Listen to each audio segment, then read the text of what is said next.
Hello friends, आज हम बात करेंगे सेक्शन 54 की transfer of property act 1882। Section 54 क्या कहता है? सेक्शन 54 बात करता है सेल की। इसमें सेल को डिफाइन किया गया है। सेक्शन 54 कहता है कि अगर कोई भी जो हमारी इमूवेबल प्रॉपर्टी होती है वो टेंजिबल प्रॉपर्टी होती है तो उसको हम ट्रांसफर कर सकते हैं। ठीक है। और ट्रांसफर करने के लिए क्या होता है कि उसके अंदर हम किस चीज़ को ट्रांसफर करते हैं ओनरशिप को। और ओनरशिप ट्रांसफर करने के बदले हम क्या लेते हैं? उसके लिए प्राइस लेते हैं। जो प्राइस जो व्यक्ति खरीदता है वो पे करता है। या तो वो पूरा प्राइस पे कर देता है या वो प्रॉमिस करता है कि मैं इसका प्राइस फ्यूचर में पे कर दूंगा। ठीक है। या फिर पार्ट पे कर देता है और पार्ट जो होता है उसका फ्यूचर में पे करने के लिए कहता है। मान लो 10 लाख की प्रॉपर्टी है जो आपकी है। ठीक है। तो आप ओनरशिप ट्रांसफर करना चाहते हो किसी को उस इमूवेबल प्रॉपर्टी की जो कि टेंजिबल है, और 10 लाख कहते या तो 10 लाख रुपए आपको इमीडिएट दे देगा, या वो कहेगा मैं 10 लाख रुपए आपको फ्यूचर में दे दूंगा।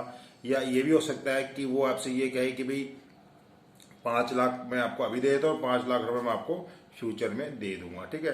तो इस तरह से हम सेल कर देते हैं चीज को। उसका मतलब कि इमूवेबल प्रॉपर्टी की ओनरशिप को ट्रांसफर कर देते हैं पैसे लेकर, या फिर फ्यूचर में लेने की बात करते हैं, या कुछ फ्यूचर में लेने को कुछ हम अभी ले लेते हैं। अब जो सेल होती है वो कैसे की जाती है? तो यहाँ पे हम देखते हैं कि एक हमारी टेंजिबल प्रॉपर्टी होती है।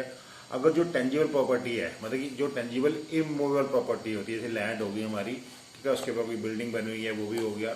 ठीक है। अगर उसकी वैल्यू 100 रुपीज से ज़्यादा की है तो उसे ट्रांसफर करने के लिए आपको क्या करना होगा? ओनरशिप को ट्रांसफर करने के लिए आपको उसे रजिस्टर कराना कंपलसरी होता है। ठीक है। इसी तरह से इन केस ऑफ रिवर्जनर के अंदर क्या होता है कि अगर मान लो आपने किसी को प्रॉपर्टी दी है, ठीक है, तो वो प्रॉपर्टी इसने दी उसके बाद वापस आ जाएगी, ऐसी कुछ कंडीशन लगाई जाती है, तो उस केस में 100 रुपीज़ की वैल्यू की भी जरूरत नहीं है। ठीक है ना। और इसी के अलावा अब कोई होती है हमारी इंटेंजिबल प्रॉपर्टी, जैसे कि कोई जो चीज़ हमें दिखाई नहीं देती, गुडविल होगी, कुछ होगी, तो इस टाइप की प्रॉपर्टी को अगर आप ट्रांसफर करते हो तो उसके लिए 100 रुपीज़ की वैल्यू भी नहीं चाहिए। अगर सिर्फ आप ट्रांसफर कर रहे हो तो आपको रजिस्टर्ड डॉक्यूमेंट उसके लिए बनाना ही पड़ेगा। ठीक है ना। तो बिना उसके ट्रांसफर रजिस्टर्ड इंस्ट्रूमेंट बनाए उसको ट्रांसफर नहीं कर सकते। ठीक है। तो यहाँ पे सीधी सी बात है, अगर किसी चीज़ की वैल्यू 100 रुपीज़ से ऊपर है, ठीक है, तो और अगर वो टेंजिबल प्रॉपर्टी है जैसे कि इमूवेबल प्रॉपर्टी है, तो उसको ट्रांसफर करने के लिए आपको 100 रुपये की से अगर ऊपर की वैल्यू है तो उसको आपको रजिस्टर्ड कराना पड़ेगा। अब ये आता है कि हम डिलीवरी करते कैसे हैं। डिलीवरी हम करते हैं उस चीज़ का पोजीशन जो होता है, जिस व्यक्ति को हमने देना है उस इमूवेबल प्रॉपर्टी का पोजीशन हम उस व्यक्ति को दे देते हैं जिसको हमने देना है। अगर हम उसको पोजीशन दे देंगे तो उसे हम बोलते हैं डिलीवरी हमने कर दी। अब एक होता है contract for sale. Contract for sale का मतलब क्या होता है कि हमने इमूवेबल प्रॉपर्टी के लिए कॉन्ट्रैक्ट किया है कि हम आपकी जो सेल है वो फ्यूचर में ले लेंगे, उसके अंदर कुछ टर्म्स एंड कंडीशन जो भी होती है वो लिख देते हैं। जब वो टर्म्स एंड कंडीशन सेटल हो जाती है तो फिर जो प्रॉपर्टी होती है उसको हम उसमें ट्रांसफर कर देते हैं। लेकिन जब तक टर्म एंड कंडीशन सेटल नहीं होती तो किसी भी तरह का इंटरेस्ट उसके अंदर क्रिएट नहीं होता। अब जो हमारा सेक्शन 54 है, हम उसको एक बारी बेयर एक्ट की लैंग्वेज को पढ़ लेते हैं। आपके पास बेयर एक्ट होगा तो आप उसको निकाल लीजिए। देखो यहाँ पे कहता है सेक्शन 54 सेल का क्या मतलब होता है। सेल को डिफाइन किया गया है, sale is a transfer of ownership. Sale का मतलब होता है ओनरशिप ट्रांसफर करना इन एक्सचेंज ऑफ प्राइस, मतलब कि कोई चीज लेके, यहाँ पे प्राइस के बारे में बताया गया कि प्राइस लेके आप चीज दे रहे हो। अगर आप चीज के बदले चीज दोगे तो वो एक्सचेंज कहलाएगा। ठीक है। तो यहाँ पे क्या कि आपने अपनी इमूवेबल प्रॉपर्टी की ओनरशिप ट्रांसफर करी, ठीक है, और उसके बदले में प्राइस ले लिया। ठीक है ना। या फिर उसने प्रॉमिस करा कि मैं प्राइस दे दूंगा और पार्ट पेड, या उसने कुछ पार्ट पे कर दिया और पार्ट के लिए उसने प्रॉमिस कर दिया, तो वो सेल हो जाती है। फिर इसी में आगे लिखा हुआ है सेल हाउ मेड। तो वो कह रहा है कि सच transfer in case of tangible immovable property. अगर जो इमूवेबल प्रॉपर्टी वो टेंजिबल है तो आपको दिखाई देती है, जैसे लैंड होगी, बिल्डिंग होगी, जिसको अपनी ओपन आई से देख सकते हैं, उसको हम टेंजिबल बोल देते हैं। और value of 100 rupees and upward, जिसकी वैल्यू 100 रुपये उससे ज़्यादा है। और इन केस ऑफ रिवर्जन के केस में और other intangible thing can be made only by registered instrument. तो इन सबको सिर्फ हम रजिस्टर्ड इंस्ट्रूमेंट के थ्रू ही कर सकते हैं। ठीक है। तो मतलब कि इसके अंदर है कि अगर आप सेल विदाउट रजिस्टर्ड इंस्ट्रूमेंट के करोगे, अगर उसकी वैल्यू 100 रुपये से ऊपर है इन टेंजिबल प्रॉपर्टी की, तो वो सेल आपकी नहीं मानी जाएगी। ठीक है ना।